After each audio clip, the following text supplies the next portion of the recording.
Good evening, ladies and gentlemen. Welcome to this evening's live stream.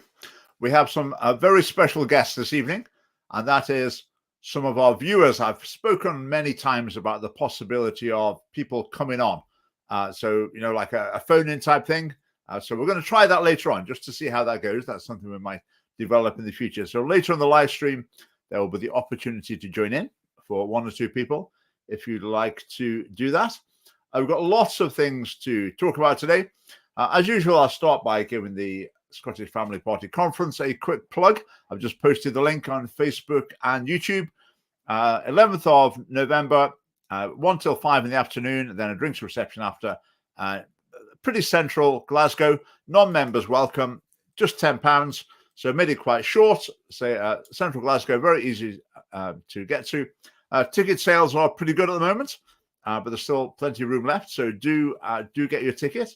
We would love to see you there. Hello, Dominic. So I would appreciate the comments coming flying in tonight, because until we bring one of you in, I'm going to be on my own. Kirsty, hi from Hoik. Right, good to see you. When I first came to Scotland, I read the Hoik as Horwick to some native Scots to their great amusement. But now I know. Right, where shall we start tonight? I'm going to start with a few comments about the Israel-Palestine situation.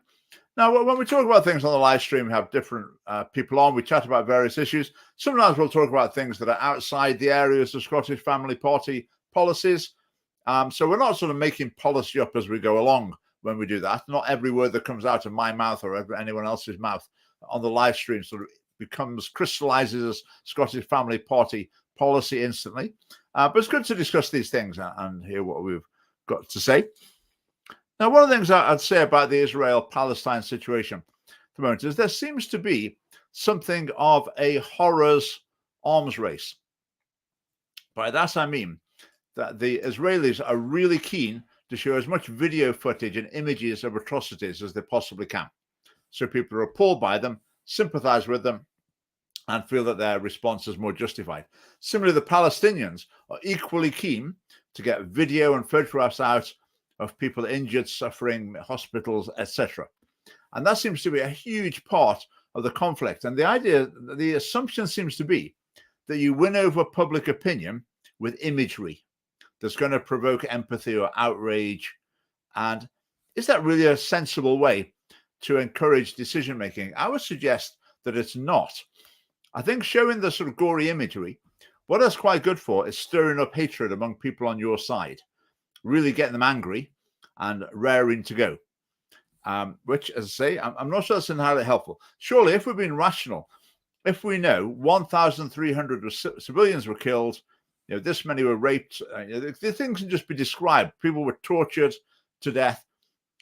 Really, any more detail than that shouldn't actually influence our decision-making process. If it does, then we're being irrational to some degree. We should be able to hear the figures, and that should weigh on our conscience and on our decision-making equally well without seeing the pictures. But it seems like that's not so much the case there. So I'm concerned about that, because I say that then a prospect of that is that seeing atrocities by the other side often leads to atrocities by your own side, because people feel so fired up. If that's what they've done to us, then they deserve everything they get. And so it's not exactly the road to de-escalation, is it, in that situation? Now, my thoughts continued from that point. And then how about using abortion images? We do that in a limited sort of way. But other organizations show abortion images on the street, huge, great big spreads showing gory images. So what's the difference there? I think the difference there is that the general public hasn't registered the fact that abortion is a terrible thing. People do know that killing children, killing innocent people, rape and torture, they know they're bad things already. They don't need to see images to persuade them to say, oh, yeah, I see what you mean. Yeah, it is actually bad to do this. People already know. But with abortion, a lot of people don't know, that they haven't come to the conclusion that this is a terrible thing. So in that situation, I think the imagery can be helpful to enable people to appreciate a truth, a moral truth, that they have yet to understand. Vivid footage seems to work. Look at George Floyd. Yeah, absolutely. It does, doesn't it? It does seem to be that if you get a little video clip of something, then that goes much further than any amount of words, any amount of reporting, which is a challenge to the Scottish Family Party, because we find that as well. So when I made a video of my conversation with the police at Perth Pride, a bit of a, maybe an argument's too strong. I've challenged them a little bit. I mean, that gets 50,000 views because there's a bit of theatre, there's a bit of drama, a bit of tension in the air. Whereas if you just explain the issue, which might be much more rational and helpful, people might learn much more. Nowhere near as many people are interested in watching it. So that is a challenge for us. So yes, very good point. Just saw a badger in the garden. That's I saw a badger in our garden as well quite recently. I'm sure there's more of them around than there used to be. So, right, what else could I say about the Israel-Palestine situation? Well, let's have a look at this tweet here. Now, Calvin Robinson, most of you will probably know him as a Christian. He was a presenter on GB News until quite recently, when he got fired for mainly for stabbing GB News in the back. But he stood by Lawrence Fox when Lawrence Fox was under investigation for making his sort of obscene comment. Anyway, Calvin Robinson, he seemed really good on GB News. Seems to be becoming maybe something of a loose cannon. But how about that for a tweet? It's about time for a new crusade. I mean, what is he on about? What, a sort of general invasion by Christian nations of the Holy Land? Really? Really? What's that going to achieve in terms of a tweet there? I mean, Christian nation. I don't know where these Christian nations are either. So I really don't know what he's thinking there. But that seems to me something that's inflammatory and pointless. Now, in terms of the Crusades were basically Christian nations trying to defeat the Muslims who had invaded the Holy Land. So I don't see that the Muslims are the great victims here. But the Crusades were a very mixed bag. They ended up attacking other Christians and Jews and all sorts. But yeah, time for a new crusade. Not sure we're on the right wavelength there. That's his profile picture now. I know that's just a fun shooting gallery thing, but anyway, quite an unusual image. Right, Anna Sawa on the issue. He says there's no justification for the loss of innocent life. Now, I'm sure most people will hear that and they'll think, what a nice man. He values human and innocent life. That's really great. We're very pleased about that.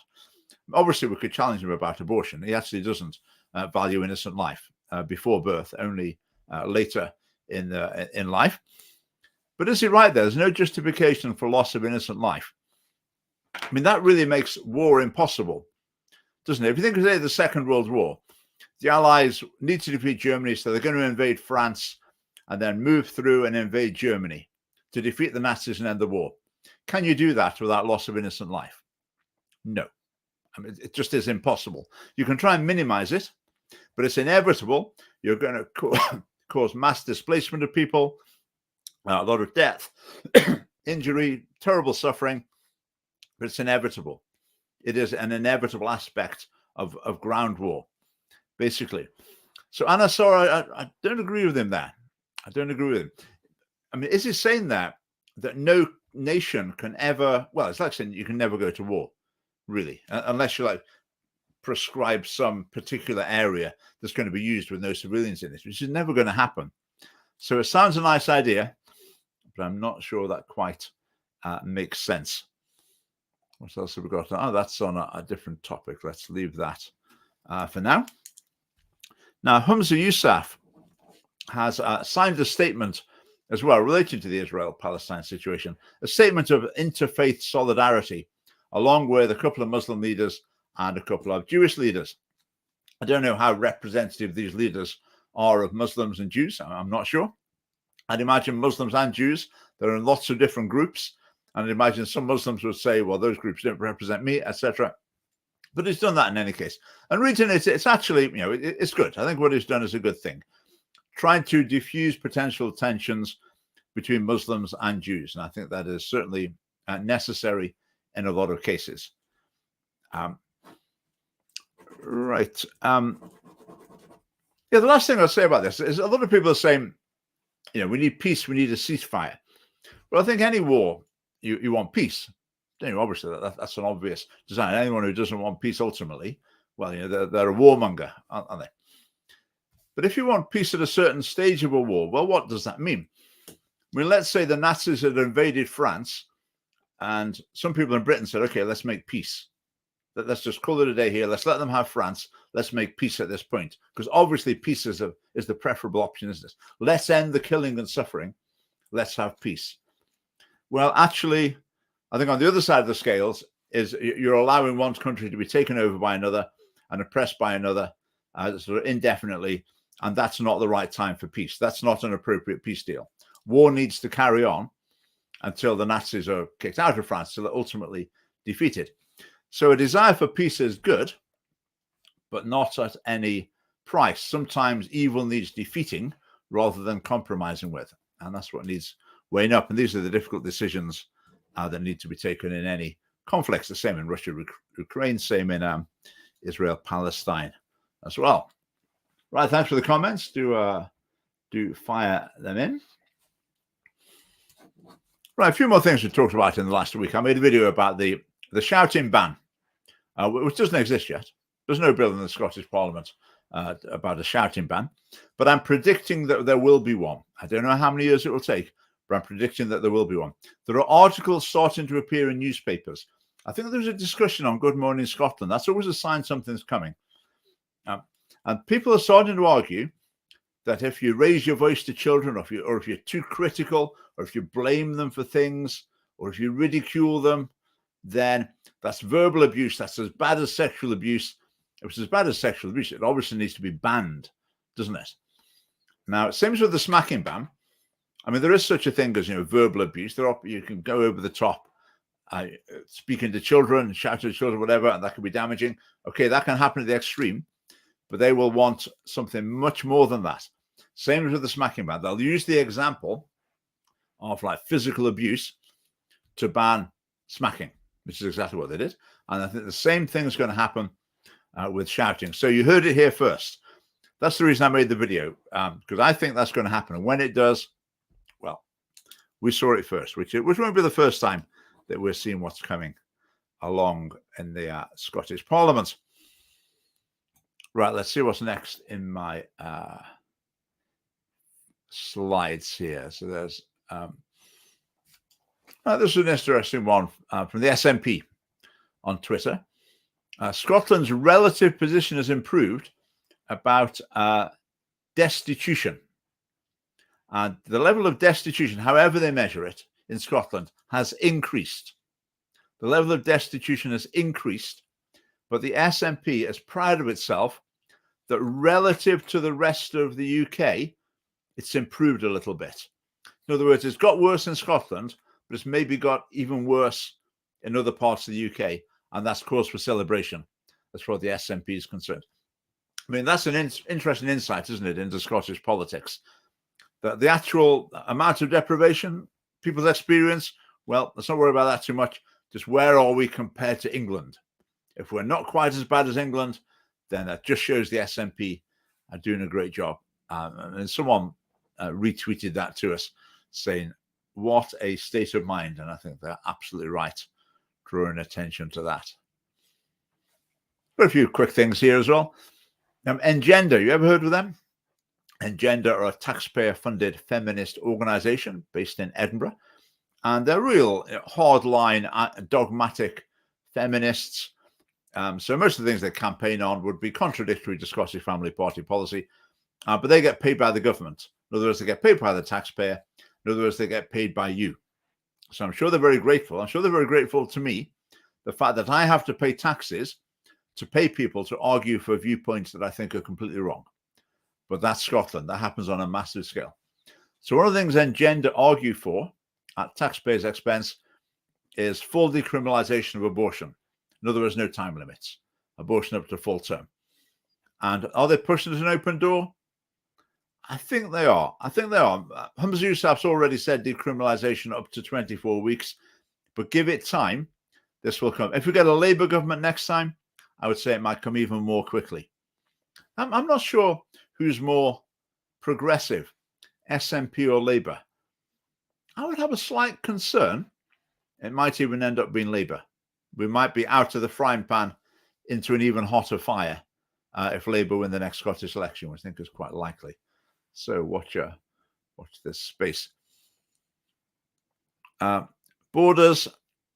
There are a handful of Conservative MSPs in the Borders, and they get quite a few on the list, I think. So I think the Scottish Borders is a stronger area for the Conservatives, but I think they're certainly not going to be the next Scottish government. That's for sure. Right, this is another insight into Scottish government thinking. This is a fascinating one. They tend to think everything's to do with stigma. So when it comes to, for example, drugs, illegal drugs, so someone takes heroin and, they're ill, they die or whatever, what's the real heart of the problem? The real heart of the problem is stigma. If you could just deal with the stigma, everything else would be okay. That's what it sounds like they're saying. And often it is what they're saying. The main problem we need to tackle is stigma. So they think that's the case with drugs. And they also think it's the case with HIV, AIDS as well. The real problem is stigma. Stigma is more harmful than HIV. I mean, that's just delusional, isn't it? Absolutely delusional that they can get in that state. And I think it's a state of mind that I find quite common. It's to treat everything in terms of mental health, emotional situation. So I'm an example of that. When I was teaching, when people wrote reports, if someone wasn't very good at something in maths, they'd say they lacked confidence. So it's this emotional problem. If they could just be helped overcome this emotional hurdle, then they'd be away and they'd be able to do it. Whereas the actual issue is they don't know how to do it. And if they did learn how to do it, they would become confident because they could do it. But the focus would tend to be on, it's the confidence we need to fix. So you fix the confidence. Once you fix the confidence, they'll be able to do it. Whereas actually it's the other way around. Once they can actually do it, they'll become confident. So they're putting the emotion first. And that's the thing here as well. Putting the feeling of stigmatization as the most harmful thing. But really, I say, absolutely delusional. How about this one as well? This is a story that's come up in the news a few times, I would say. It comes up periodically on the BBC. So the BBC are campaigning on it, and they're starting to talk about the gay tax. Right, the gay tax. Now, that sounds like something that, when you fill in your tax form, you tick a box saying you're gay, and they add an extra 5% to your basic tax rate or something. But not at all. It's to do with what couples have to pay to get fertility treatments. So gay couples sometimes have to pay to get fertility treatments. Sometimes they reckon the system is more difficult for them than it is for heterosexual couples. I think for heterosexual couples, if you can show that you're infertile, then the fertility treatment is free. Whereas for gay people, I mean, it doesn't count. They can't show they're infertile, so they're having to pay. And they're calling this the gay tax. Now, you can see, again, they're going to be pushing as an open door, aren't they? This is discrimination. It's not fair that gays and lesbians have to pay to have children, whereas heterosexuals can have them for nothing. That's basically the underlying principle. And you can see why this is going to lead, can't you? An increased normalization of fatherless, motherless children being produced. And this idea of it being a gay tax, well, it's just completely ridiculous. It's got no logic to it at all. But keep your eye open for that phrase, because it's going to be absolutely everywhere. Right, I've just put the conference ticket link back in there for anyone who hasn't quite got a ticket yet. Right, on the subject of the conference, I was going to mention this. This is a young gentleman by the name of Eddie, who lives in Dumfries, and he's going to be interviewed at the conference, and he's going to be interviewed about his experiences at school. And it's quite a story that he's got, quite a story. It was a Catholic high school that he was at, and Eddie is Christian, and his values didn't fit in with the message being delivered in certain lessons, and that resulted in quite severe consequences. I say a fascinating story to hear about. So say, do get your tickets, come along, hear from Eddie and lots of other people as well. Right, a couple more slides for going through the topics. This is another interesting one from Hamza Yousaf here, talking about the cost of living crisis. Nobody in Scotland caused it. Almost everyone is suffering because of it. I mean, there's a classic SNP. You're blaming the UK and saying, it's heroic what we're managing despite what the UK government is doing, which I guess is inevitable when you have a devolved parliament led by a different party than the UK government. But it's saying that nobody in Scotland caused Westminster's cost of living crisis. Really, what's been a major factor in the cost of living crisis? Well, I think COVID lockdowns are a very significant factor. We think that they overall they were much too long and deep, and it was a mistake.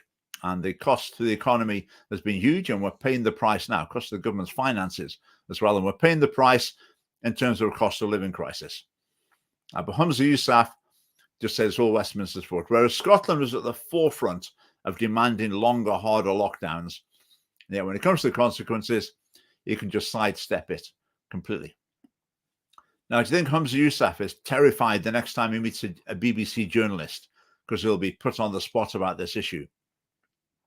No, not remotely worried, because he won't be asked about it.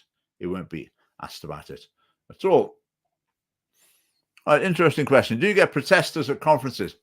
We've never had that so far. I wouldn't be surprised if it happened this year. I wouldn't be surprised. We shall see.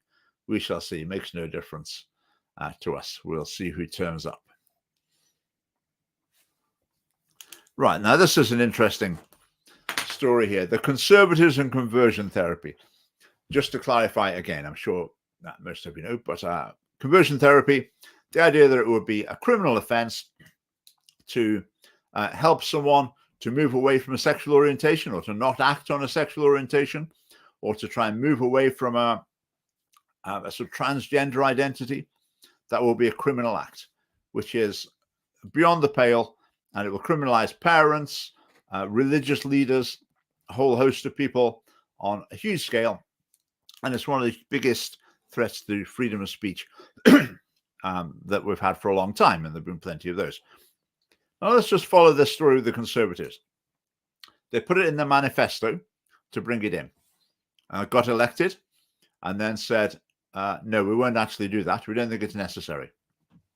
There was a big storm of protest on Twitter. So Boris Johnson said, all right, okay, we will bring it in then, after all. And then they changed their mind again and decided not to.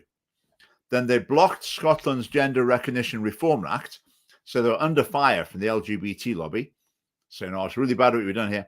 So the Conservatives thought, all right, we better placate those. Let's say we're going to do a conversion therapy ban again. So they said they were going to do it again. Then they said, well, let's not bother doing it after all. So they sort of forgot about it again. And then recently, Rishi Sunak said a man is a man and a woman is a woman. And so they're under fire again from the LGBT lobby. So he then said, okay, we'll do a conversion therapy ban. In any case, quite a few members of his MPs in his party said that's a really bad idea. Quite a few of them have said that's a really great idea. You really need to do this. And it looks like maybe he's veering on not doing it within the next year, because they haven't got long to do anything. I mean, how about that for a story of the Conservatives, the real party of principle? I mean, just blown with the wind. Whatever they think is going to give them a short-term advantage, then that's what they do. That's what they do. I mean, absolutely dreadful. Absolutely dreadful. I mean, at least with Labour or the SNP or the Lib Dems or the Greens, at least you know what you're getting. But the Conservatives, it just chops and changes and you've just got no idea. You're trying to build on sand. Basically, you sort of end up at the same place you do with the other parties, but maybe a little bit later. Or if the Conservatives don't get round to doing it, then when Labour win the next election, assuming they do, they'll just do it straight away, and that'll be that. Then the Conservatives will get in at some point in the future. Will they repeal it? No. They never go back and repeal things. They just drag their heels over the next thing to come up. Right, let's have a look at a few. Right, will there be a live feed for the conference? No, there won't be live feed. we'll publish video of some of the speeches later on, not necessarily the whole conference, but some of them. But I'm not sure where you are, Mr. Toshiba, but Japan by the sounds of it. But I would encourage you to make it. Try and get your tickets, see if you can come along. You've got the whole morning to travel. You've got the evening to travel back again. So I would encourage you to try and come along, not to be missed. Duncan, you could bet that even after independence, any problems would be put down to the legacy of the Union rather than SNP incompetence. Yes, yeah, I think that would be the case for decades to come.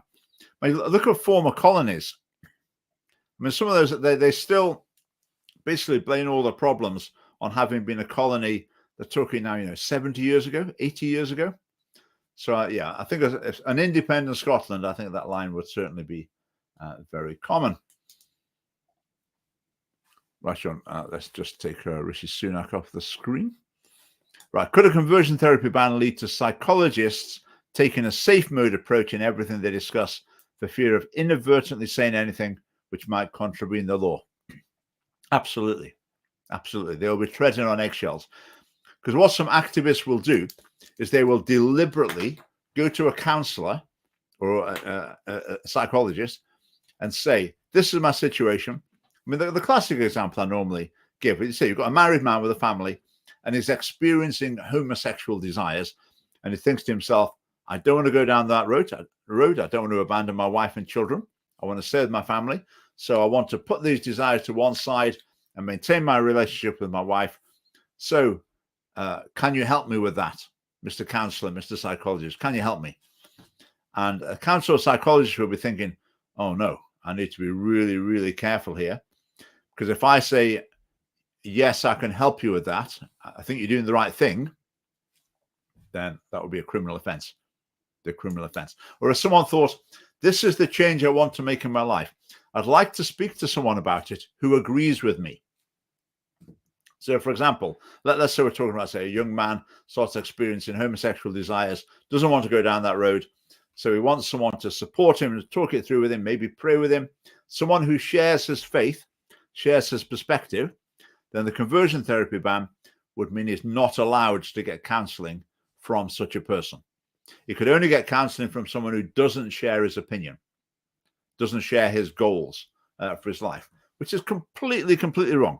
It'd be like saying to people who want to lose weight, you're not allowed to go to a group that's designed for people who want to lose weight. You can only go to a general counselor who will give you that unbiased advice. Because to join a group of people who are all trying to lose weight with an expert who's saying, right, you're doing the right thing, let's all try and do this, then that would be wrong. Crazy.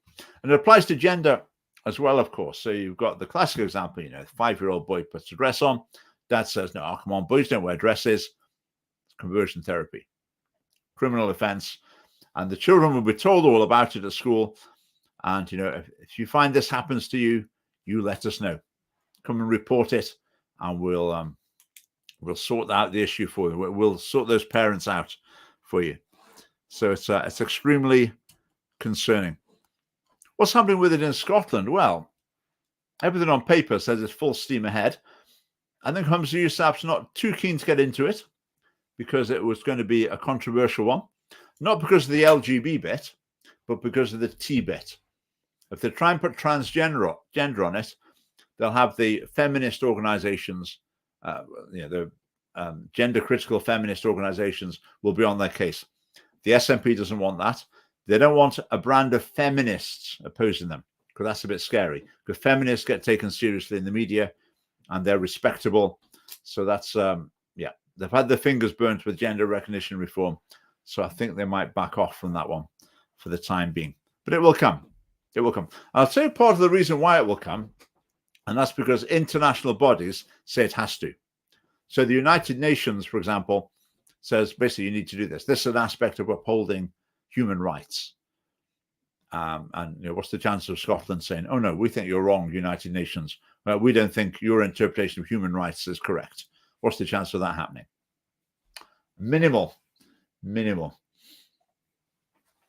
We could get a Weight Watchers ban as it enforces a fat stigma. Precisely. Absolutely precisely. That's exactly the right parallel, because they believe that the fact that anyone might think that homosexuality or transgenderism is in some way undesirable, or might be something that someone would want to move away from for a good reason. Anyone who thinks that, well, I talked about it before, they cause stigma. And that's a bad attitude to have. So yeah, that's exactly the case. And how long will it be before we hear that? Because this same sort of thinking applies now to like fat shaming, doesn't it? The idea that, whatever shape or size your body is, if anyone sort of thinks, okay, that's not really ideal, it might be an idea to lose some weight. People are like, you can't say that, because that would be fat shaming, fat stigma. So yes, very good parallel there, indeed. John, so Nicola Sturgeon passed a driving test. So well done, Nicola. Can you imagine any driving examiner failing her? Life wouldn't be worth living. I'm not sure. I'm not sure how that would work out if you failed Nicola Sturgeon in her driving test. Yep. Right. What else have we got in the news? Now, something else has been in the news maybe not so much in the news, something that's been happening, just correct myself there, is there's a debate in the House of Commons about excess deaths. Because the pattern in Britain and in a lot of other countries as well is that since the pandemic, more people have been dying than you would expect. Now, in the pandemic, which a lot of people died, maybe particularly older people not in the best of health. So one might have thought, when you've had years with increased deaths, particularly the elderly and the not so well, that you might even expect the death rate to be a bit lower after a pandemic, because some of the more vulnerable people, more frail people have died. So you might expect the death rate to go down, but it's actually gone up. And that's an interesting question. And I think it's something that needs answers. I think there are people looking into it. And there's a debate in the Parliament called by Andrew Bridgen, the Reclaim Party MP. Now, his angle on it is basically anti-vax. He's convinced the vaccines are killing people. And so, they think there's a big cover-up. And so, they want to discuss it in Parliament. And the debate in Parliament, he spoke for about 20 minutes or something. Then a government junior minister replied for about 5 minutes, and then time was up. And I was really frustrated, because I think this is quite a very important question. I mean, I don't know what the answer is. I don't know why more people are dying than you'd expect. I don't know if it's COVID. I don't know if it's vaccines. I don't know if it's something to do with lockdowns. I don't know if it's something completely different.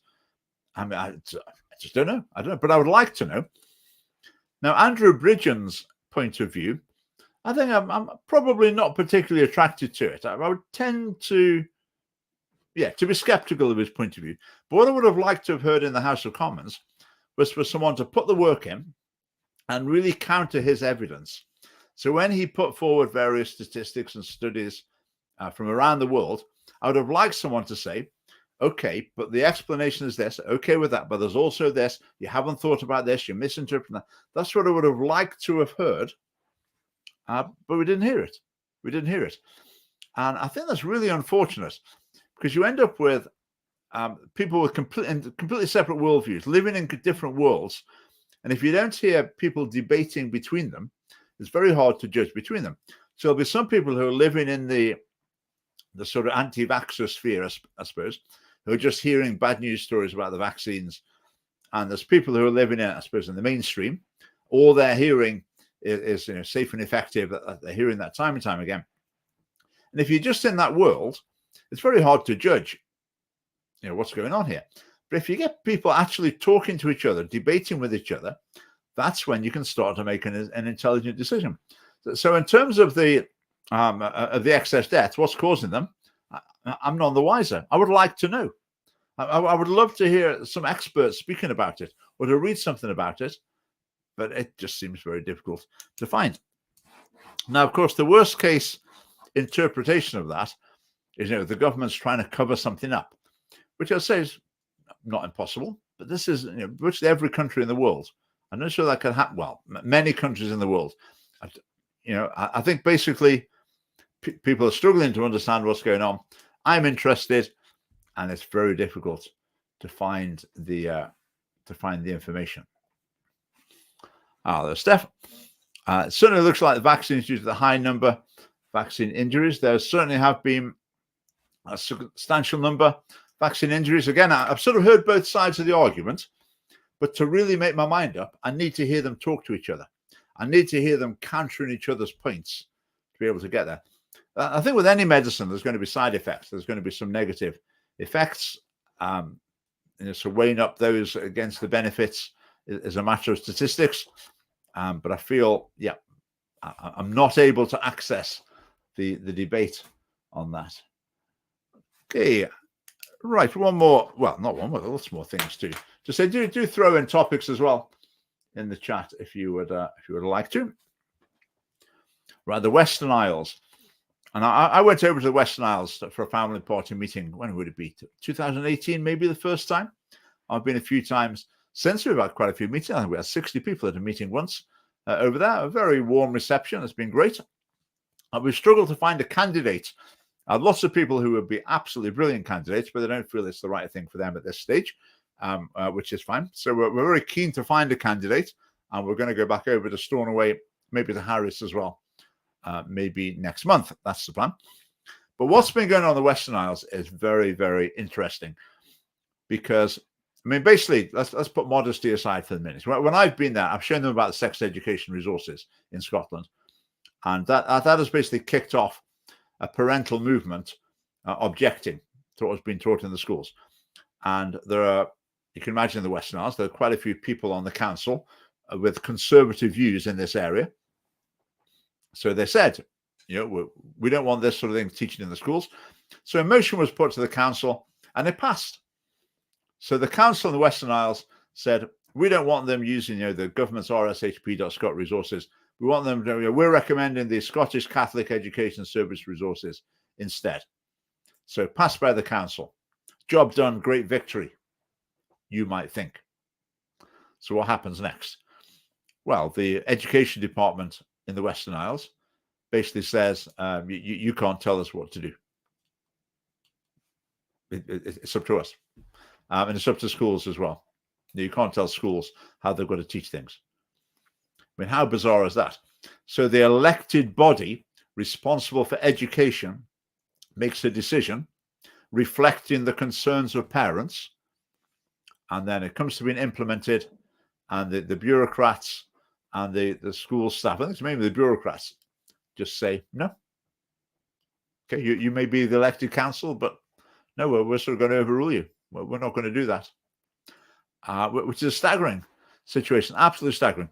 Part of the problem is that the council is saying, we've got to follow the rules. We've got to follow the guidance and the legal framework provided by the Scottish government, which is true, but that's not the whole picture. They're also basically saying, we want, these people have been on training courses, they've read all the literature from the government, that they're steeped in it. And so as far as they're concerned, that's providing proper education. So the council is a barrier to providing proper education. So the education department saying, we're going to remove this barrier, we're going to ignore this barrier and carry on with the way we think it needs to be. So the battle's not over there, and we'll be over in the Western Isles soon. So if you are over there, do come and meet us. Come to Stornoway. Say we're hoping to have a meeting in Harris as well, or any other part of the islands where you'd like us to come. Then we could look at that, and that would be a possibility. Okay, Gilmerton Primary School has no appeal policy to change teacher. Oh yeah, the non-binary P1 teacher. Well, there are two non-binary primary school teachers we're aware of in Scotland, and we have expressed concern about that very definitely. I mean, the idea that you go to school and on your first day at school, it's right that this is Mix. Well, I can't remember the name of the one there. Mix Cranston Galloway, is it? So this is Mix Galloway.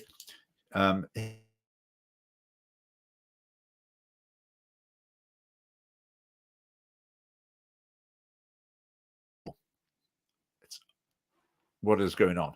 What is going on? So parents, understandably, extremely concerned. I mean, what's the solution to this? I mean, I think the solution will be a policy that you're just not going to have that in schools, full stop. You're not going to have any transgender staff. You're not going to have anything identifying as anyone identifying as anything other than their real sex. And that should be the rule for schools. full stop, and end of story. I mean, that's that. Right, that would be a touch controversial, I guess. Gareth, right, that's a shock horror face, I assume, right? It was a bit small, I couldn't see what it was. Yeah, it's interesting when you look at some of these people involved in education. Their social media, personal social media, is often private, and you wonder why that would be. You just wonder what might be going on behind the scenes. I mean, the other person with private social media, I mean, Nikki Koya, the number 2 man with the sex education resources, his social media locked down completely. It's got a photograph of him, as I remember, where it sort of looked like he was dressed up as a woman, maybe. It was hard to tell. But then his Twitter account, completely private. Completely private. Is your Twitter account private? No. Why not? Well, because you've got nothing to be ashamed of. You're not embarrassed of what you put on Twitter, are you? But people like that clearly are. And that is a problem. Okay. I like when the conference, lots and lots of plugs so far, haven't I? So that is good. Right. Good evening, Fraser. Nice to see you. Right. Any more? I've flown through my topics this evening. Any other topics or comments anyone's going to throw in? Yeah, I mean the flags. The problem with the Progress Pride flag, as it's called, the problem with it is, well, one of the many problems, is there's not regarded as controversial. It's not regarded as a political issue. It's regarded as just a nice person thing. And the reason for that is there's no one in the Scottish Parliament, no party in the Scottish Parliament making it a political issue. As soon as you have one MSP, or 2, say, for the Scottish Family Party in the Parliament, and then they would say, this is wrong, this completely contradicts our policies, we disagree with the message of this flag, then that flag becomes politically controversial. As soon as it's controversial in the Parliament, can you still fly it on the wall? Put it on the wall in your classroom? Fly it outside the school? Well, I think it becomes a lot more difficult to justify that. So I think that would be one of the big differences that a Scottish Family Party MSP or 2 would make. Right, let's see what we've got here. Kathy, the shouting ban, like that's going to work. How are Wayne's going to get shoes on before school? Going in late every day. Sorry, Johnny wouldn't put his shoes on. Good point. Apparently, in Norway, it's pretty close to that point. If you say to your little kiddie, right, we're going out now, and they say, no, then you don't go out. If you pick them up and put them in the car, or say, no choice about it, get your shoes on, you've got to go. Just can't do it. Can't do it. Children's rights, equality, just like you treat an adult. Same as if, a husband said to his wife, right, we're going out now, you've got to come. And if she said, oh, I don't want to. He said, no, you've got to. You've got to do it. There's no choice. You've got to go to work. Well, that'd be out of order, wouldn't it? So equality, we must treat children as well as adults. So if it's not okay for adults, it's not okay for children either. The faulty logic runs. And what's that going to do to children? Is that going to make children happy, flourishing? It's going to make them miserable. I like the illustration, actually, of the 3 dogs. So let's say you've got 3 dogs walking along the road with that. Well, 3 dogs, let's say. So the first one is on the lead, and the owner is holding the lead really tight and dragging the dog along and keeping the dog right next to it by virtually strangling it. That happy dog? No, it's not a happy dog. Right, next one. The owner's walking along the road and the dog's trotting along the side, no lead, but the dog's doing exactly as it's told, knows what it's supposed to be doing, behaving itself. A happy dog? Yes. And then the last dog, no owner, scrounging around the bins, astray. Happy dog? No. No. And that illustration says something about children as well. Children are happiest when there's structure in their life, they know where the boundaries are, and yeah, that's what suits them. And they want to take all that away. Right, evening, Liam. Liam, you're taking part in conference, I understand, aren't you? That'd be good. Looking forward to that. It has the highest birth rate in Scotland, and would be, and he would be very warm to us, I'm sure. Also, right. Also, we're local. Oh, right. We're in Western Isles, I think. Right, I'm with you. Right. Is that right? Yeah, we're in the Western Isles. Highest birth rate in Scotland. Okay, I didn't know that. And would be very warm to us. It is. It's also where local MP is from. Might be worth visiting to try and find out a candidate for the general election. Absolutely. Yep, that's what we're looking for.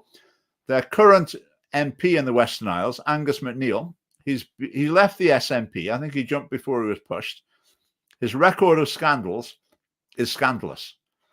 And how he's kept getting elected. I mean, very early in his career, he was in a hotel bedroom with two 17-year-old schoolgirls engaged in intimate activity. And he's just kept getting elected after then in the Western Isles. It's bizarre. It's bizarre. So, yeah, it won't take much to get an improvement on him. Right. I heard a story that teachers had to share what info they presented children regarding sex education. Parents wouldn't be allowed to relay that information, however. This couldn't seemingly relay to Ofcom. Right, I think that's an English issue. They're talking about this in England, saying that schools would have to publish the resources. It is Scottish Family Party policy that schools would have to publish all sex education resources. But the thing in Scotland, basically the government's done it for them. The government has published its recommended sex education resources that are used very, very widely in Scotland. They are online. So the problem isn't that the government is trying to keep them secret.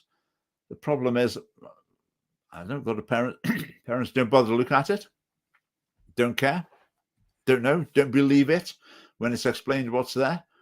I don't know. So a big part of what the family party has done over the last few years has been to expose the content of these materials and present it to a lot of people. And I think that started the ball rolling, and it's now become quite a significant movement of dissatisfaction and protest about the nature of the sex education resources, which, again, let's put modesty aside for a second, which was started by the Scottish Family Party. We were the first ones to get to grips with this, to look at it and to bring it to public attention. I'm sure they love us in the Scottish government for doing that. But that's that.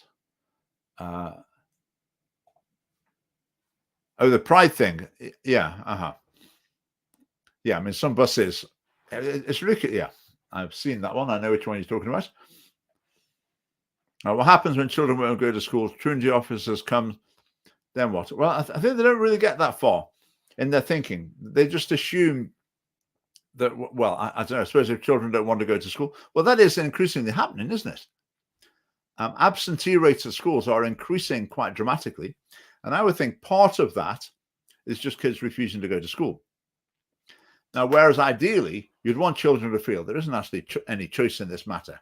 You get up in the morning, you get dressed into uniform, and you go to school. I mean, there's no option. There's no ifs and buts. Just that's what you do.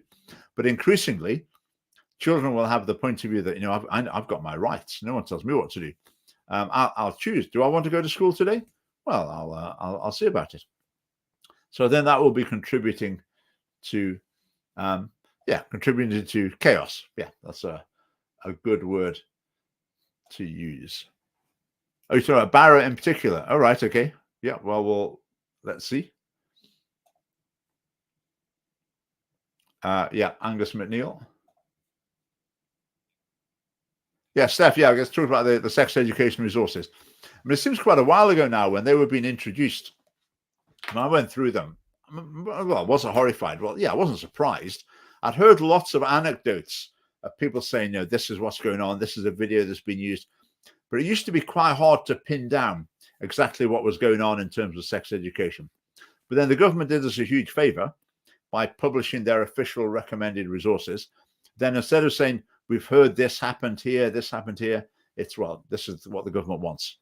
And then we could really get our teeth into it and make a difference. Not least because with Steph's support as well.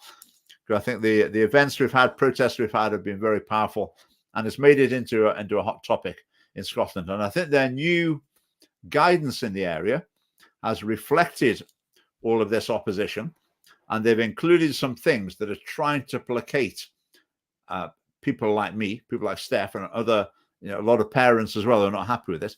So they are trying to cover their backs a little bit with it. So we've definitely made a difference with that. I mean, it's such a huge issue. I think remember I said at the beginning, I was talking about the gory images, that the sort of atrocity arms race that's going on in the Israel-Palestine conflict. Each side trying to show images to stir an emotional response in people. I think with these sex education resources, the images were crucial, absolutely crucial. If I'd have just spent my time in videos describing what was in them, waste of time. Because it had images and video, you could show video clips of it, then that made for real engaging content that people could see it with their own eyes, that have the emotional response of, oh, what is that? What age? Oh, surely not. And that's what made a difference. It was very powerful. So you won't hear me saying this very often, but thank you, Scottish Government, for being open and upfront about the way that you corrupt young children's minds with sex education, because at least then we've been able to counter it and stir up a movement against it. Yeah, that's been an interesting one, hasn't it? Yeah, it's an interesting conglomeration of people that tend to coalesce around the Palestinian cause, because it tends to be this is generalizing, tends to be sort of the fairly hard left, and Muslims would tend to be a majority. I know that's a generalization, lots of exceptions to that, but there are a number of people who've come out with placards, for example, Queers for Palestine. I saw a placard today on Twitter, someone saying reproductive rights are Palestinian rights. So like abortion rights are Palestinian rights. It's as though they just assume that any sort of progressive cause, you can bundle them all together and they all amount to the same thing, really.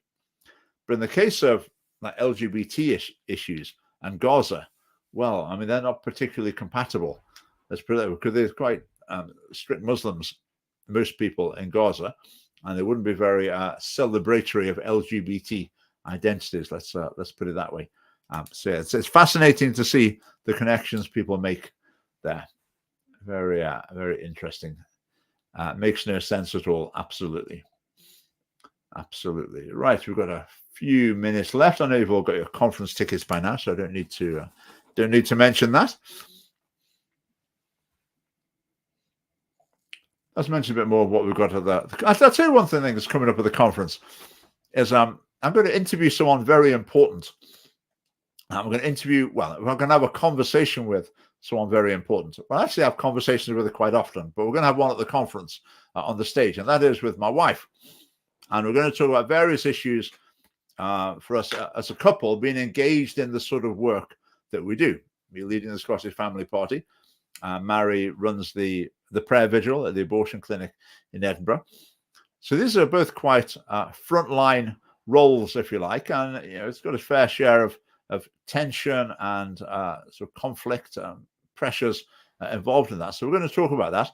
And part of the reason we're going to talk about it is it's not unusual in the family party for someone to withdraw from involvement, because this is usually the case. I'm generalizing. This is normally the way around it is, basically because their wives told them that are not allowed to anymore.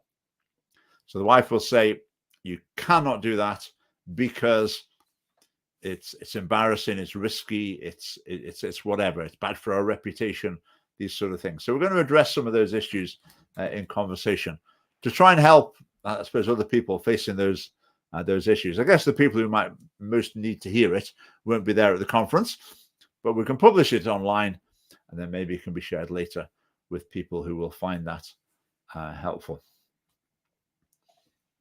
Right, John Rooker here. The sex education issue has galvanized many parents, many of whom are still pro-choice. They don't want to protect the unborn. Yeah, I think that's very true, John. Yeah, I think the appeal, well, not the appeal, I think opposition to the sex education resources is a bigger group. Well, is a group, but not all those people are pro-life. That is certainly the case. I would say generally, I think with the pro-life issue, It's an argument waiting to be won with a lot of people. When people sit down, think it through, hear the arguments, maybe see some images, then I think their opinions are going to shift. I think public opinion is shifting in Britain to some degree, and I think that could accelerate anytime. But at the moment, John, it's a very important point that you raised, because what's happened with some people is they'll start off with the Scottish Family Party resources and then commentary, and say, "Oh, great, this is great. You're quite right. This is terrible. What's going on here?" Right, yeah, we're right behind you. Oh, you're pro-life as well, are you? Oh, right, okay, right, we're done with you then. We're going to go and set up our own little campaign over here because we don't want that pro-life stuff in it. Which in politics is always what's going to happen. You choose a range of policies, and some will attract some people, some will repel other people. So we could say, well, we couldn't say really. An option would be to say, "Oh, all right, we'll drop the pro-life things, because then we can think we can get more people together." But that's just an option, not an option for me. It's not an option for this party.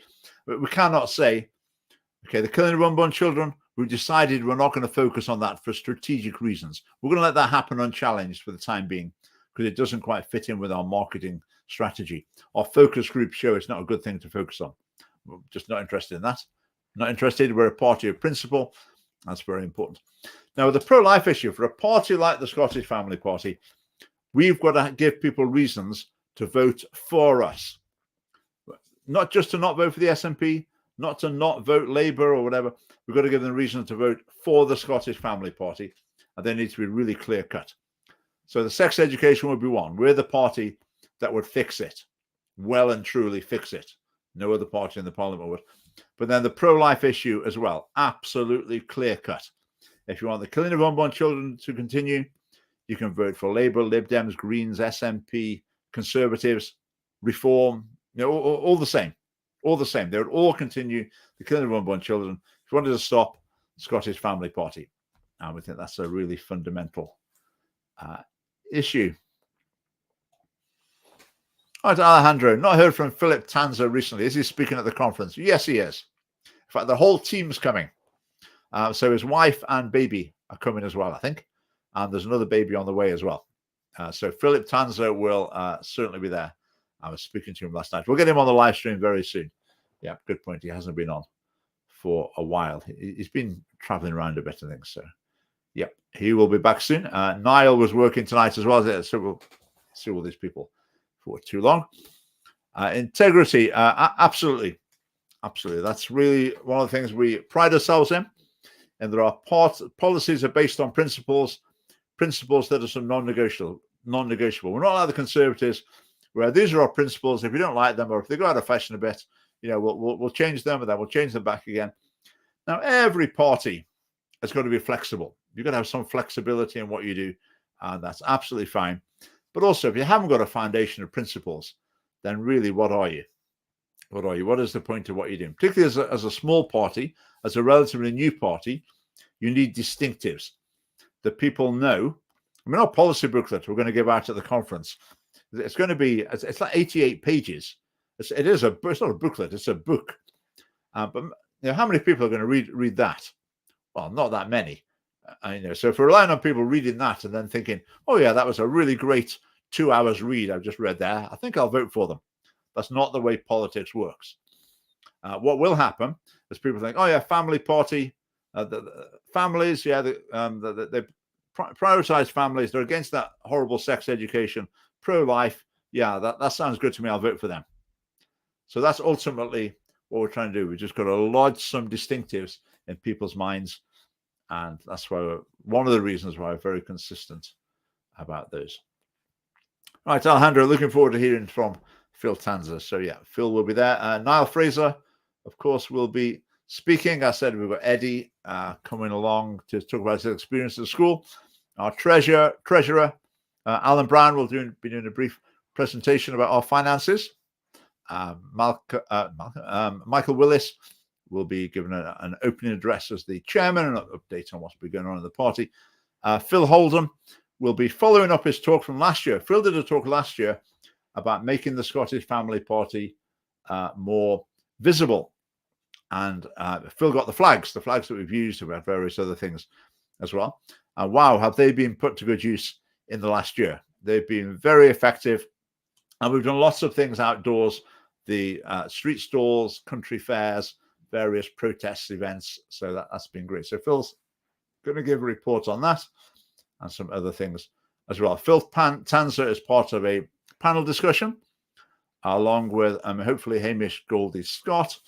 And then Belinda Brown is taking part in that as well. You might remember Belinda Brown took part in a couple of our conferences so far, at least one, maybe two. She's an expert in sort of countering contemporary feminist arguments, social issues, relationship issues. So yeah, she will be coming along as well. So we're packing lots in. So it feels like we've shortened the program, but we've still got a lot in it. So the sessions, I think, are shorter. So there's no 40-minute sessions with anyone. Everything is a bit shorter and sharper. Apart from the drinks reception at the end, there's plenty of time for that. So, right, thank you very much for your comments. Now, I've done it again, haven't I? I've done it again. I always start off with the intention of bringing people on with a sort of phone-in style thing, and then I get to the end and I haven't done it. So, yeah, I need to make a plan of how to do that. I think I need to get into a different mode at some point, but we'll get there soon. Right, next week on the live stream, we have Gordon of the Tattooist podcast, which is great. I really enjoyed my chat with Gordon, but Gordon has accepted our invitation to come on the live stream, so don't miss that. He's a very interesting chap. So that will be next week. So thanks very much for watching. Thanks for your comments. Thanks for those of you watching later as well. Do catch up with my video about the SNP Greens investing in restoring a Nazi memorial near to Lockerbie. You can watch that on YouTube. I find that quite interesting. But bye for now and see you next week. Good night.